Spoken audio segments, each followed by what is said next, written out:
സുനിൽ ഐസക് വിവരങ്ങൾ നൽകും. സുനിൽ, കഴിഞ്ഞ ശനിയാഴ്ചയാണ് ചോദ്യം ചെയ്യലുണ്ടായത് എന്നുള്ളതാണ്. എന്തായാലും ചോദ്യം ചെയ്തു എന്നുള്ള കാര്യം മന്ത്രി സ്ഥിരീകരിക്കുന്നുണ്ട്. അന്നത്തെ ദേവസ്വം വകുപ്പ് മന്ത്രി എന്ന രീതിയിൽ അറിയാവുന്ന കാര്യങ്ങൾ പറഞ്ഞു. അതിനപ്പുറത്തേക്ക് ഒരു പ്രതികരണത്തിന് അദ്ദേഹം തുനിയുന്നില്ല.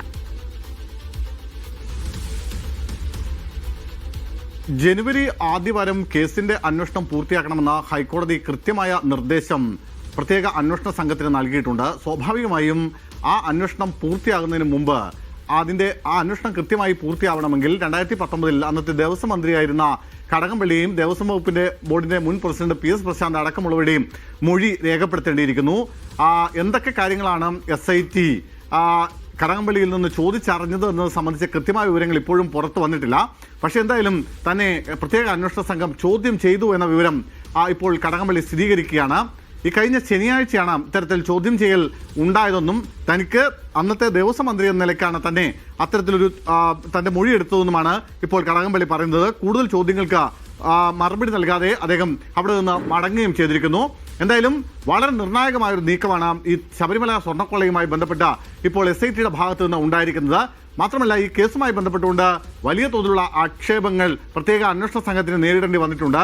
നേരത്തെ തന്നെ ഹൈക്കോടതി അല്പസമയം മുമ്പ് രണ്ടുപേരുടെ ജാമ്യാപേക്ഷ പരിഗണിക്കുമ്പോൾ പോലും ഹൈക്കോടതി ചോദിച്ചത് എന്തേ അന്വേഷണം മുമ്പോട്ട് പോവാത്തത്, എന്തുകൊണ്ടാണ് അന്വേഷണം എവിടെയൊക്കെയോ തട്ടി നിൽക്കുന്നത് എന്നൊരു ചോദ്യം ഹൈക്കോടതി തന്നെ ചോദിച്ചിരുന്നു. അതായത് അന്വേഷണത്തിൽ പൂർണ്ണമായൊരു തൃപ്തി ഹൈക്കോടതിക്ക് തന്നെ ഉണ്ടോ എന്ന ചില സംശയങ്ങൾ ഇപ്പോഴും ബാക്കിയുണ്ട്. മാത്രമല്ല കേസിന്റെ അന്വേഷണം കൃത്യമായി CBIക്ക് വിടണമെന്ന് ആവശ്യപ്പെട്ടുകൊണ്ട് ഒരു ഹർജിയും ഹൈക്കോടതിയുടെ മുമ്പിൽ ഇപ്പോഴുണ്ട്. ആ ഹർജിയിൽ കൂടി തീരുമാനമെടുക്കേണ്ടതുണ്ട് കോടതിക്ക്.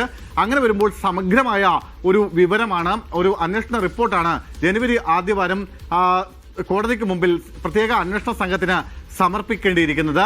അതിന്റെ ഭാഗമായിട്ടാണ് ഈ ചോദ്യം ചെയ്യൽ എന്ന് വേണം കരുതാൻ. മാത്രമല്ല നോക്കൂ, നേരത്തെ ഈ കേസുമായി ബന്ധപ്പെട്ടുകൊണ്ട് പത്മകുമാർ നൽകിയിട്ടുള്ള ചില നിർണായകമായ മൊഴികളുണ്ട്. ആ നിർണായകമായ മൊഴികൾ ഈ കേസിൽ വളരെ പ്രധാനപ്പെട്ടതാണ് എന്ന് പറയാനിരിക്കാനാവില്ല. അതായത് പത്മകുമാർ നൽകിയ മൊഴി അനുസരിച്ചാണെങ്കിൽ പോറ്റി 2 അപേക്ഷകളാണ് ഈ സ്വർണ്ണപ്പാളികൾ ഇവിടെ നിന്ന് മാറ്റുന്നതുമായി ബന്ധപ്പെട്ടുകൊണ്ട് നൽകിയിരുന്നത്.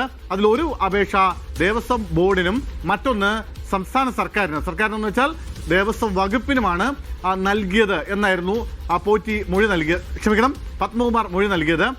അതിനുശേഷം ഈ അപേക്ഷ, അതായത് ദേവസ്വം വകുപ്പിന് കിട്ടിയ അപേക്ഷ, അത് ദേവസ്വം ബോർഡിലേക്ക് ഫോർവേഡ് ചെയ്യുകയാണ് ഉണ്ടായതെന്ന മൊഴി കൂടി SITക്ക് മുമ്പിലുണ്ട്. എന്നാൽ ശബരിമലയുമായി ബന്ധപ്പെട്ട് ഏതെങ്കിലും തരത്തിലുള്ള ഒരു ഫയൽ പോലും തന്റെ ഓഫീസിൽ എത്തിയിട്ടില്ല, തന്റെ മേശപ്പുറത്ത് എത്തിയിട്ടില്ല. അത് തന്റെ മുമ്പിൽ എത്തേണ്ട ആവശ്യമില്ല, അത് തന്നെ ബാധിക്കുന്ന വിഷയമല്ല. അത് ദേവസ്വം ബോർഡാണ് അക്കാര്യങ്ങളെല്ലാം ഫൈനൽ തീരുമാനമെടുക്കേണ്ടത്. അതിനപ്പുറത്തേക്ക് ഏതെങ്കിലും തരത്തിൽ താനുമായി ഇതിന് എന്തെങ്കിലും തരത്തിലുള്ള ബന്ധം ഇല്ല എന്ന നിലപാടായിരുന്നു കടകംപള്ളി സ്വീകരിച്ചിരുന്നത്. മാത്രമല്ല കടകംപള്ളിക്കെതിരെ ആക്ഷേപം ഉന്നയിച്ച പ്രതിപക്ഷ നേതാവ് VD സതീശൻ അടക്കമുള്ള ആളുകൾക്കെതിരെ അവരെ കോടതി കയറ്റാനുള്ള നീക്കങ്ങളും കടകംപള്ളിയുടെ ഭാഗത്തു നിന്നുണ്ടായിരുന്നു. അത് മാനനഷ്ടം അടക്കമുള്ള കാര്യങ്ങളിലേക്ക്, മാനനഷ്ട കേസ് അടക്കമുള്ള കാര്യങ്ങളിലേക്ക് കടകംപള്ളി കടക്കുകയും ചെയ്തിരുന്നു. എന്നാൽ അതിനിടയിലാണ് ഇപ്പോൾ കടകംപള്ളിയുടെ മൊഴി പ്രത്യേക അന്വേഷണ സംഘം എടുത്തിരിക്കുന്നത്.